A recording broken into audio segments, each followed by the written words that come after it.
Hi everybody, this is Bogus Reviews, and since today is Batman Day, I thought it would be the perfect time to review the McFarlane Toys Page Punchers Target exclusive line art variant Batman figure. So before we take a look at Batman, let's take a look at the accessories that he comes with. So first up, you get this Black Adam comic, a cool black and white variant. I really hope the inside would be black and white, but it's colored. But yeah, this is a really cool cover. This is very awesome. Up next, you get this data file, and this is also a really cool looking card. This is different from any of the other cards we've seen with previous DC Multiverse figures. And if you want to read that on the back, go ahead and pause that now. And finally, Batman comes with a Batarang. So now let's go ahead and take a look at the head sculpt. So taking a look at the head sculpt, McFarlane Toys did a really cool job on this. I really love the paint on this one. The figure's meant to look like what a comic page looks like before it's colored, and I just love the way that looks. I like the expression there on Batman. I like how it has a little bit of gray paint over top of the black. That looks really cool. All the black lines on the suit look really good. That looks incredible. And he has some really incredible sculpt detail to his armor. All of the little places here on his armor actually have stitches on them. So they have stitches sculpted on, and that looks great. I was surprised at how much detail is on this figure. You can see some more of that stitch work on the shoulder pads right there. I do wish these were attached down here because they hinder the articulation just a little bit.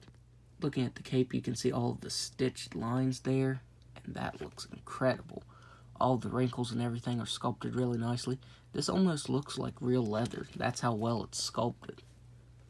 It is just sculpted very nicely. You get some gray lines painted over top of the cape. Looks really good. I want to say this is based on Lee Bermejo's art. If that's the case, you can really tell this is his design. I'm leaning towards it is, because just the way the figure looks, it looks just like his art.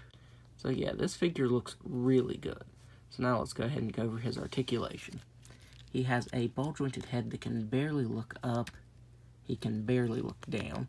He can move his head side to side. He has ball-jointed shoulders that can only move out that far. The shoulder pads do hinder the articulation. He has butterfly joints that can move very slightly. He has a swiveled bicep, double-jointed elbows that can bend in all the way, ball-jointed wrists that can move up and down and spin all the way around very nicely. He has a ball-jointed diaphragm and waist that can move back very slightly. Can't move forward at all. Can move side to side down here at the waist, but it doesn't really want to move side to side up here. He has hips that can do a complete split.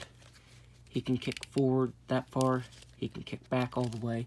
He has a very slight thigh swivel. He has double jointed knees, ball jointed ankle that can move down all the way, up all the way, spin all the way around, and to articulation that can move up all the way. So this figure does look really good, but the articulation is pretty hindered because of the sculpt. So it would have been nice if he would have had just a little more articulation. So now let's do some size comparisons. So first up, here he is next to the Endless Winter Wave Black Adam figure. And finally, here he is next to the Action Comics 1000 Superman figure. So overall, I would highly recommend picking this figure up. Like I said, the articulation is kind of limited. He does have articulation. It's just hindered because of the big bulky armor he has. But other than that, I would recommend picking this up because it is a really cool figure. The sculpt detail to it is very, very nice. And I really like how it looks like line art. I think that looks incredible. So that's my review. If you like this review, be sure to hit the like button and subscribe to my channel. Thanks for watching.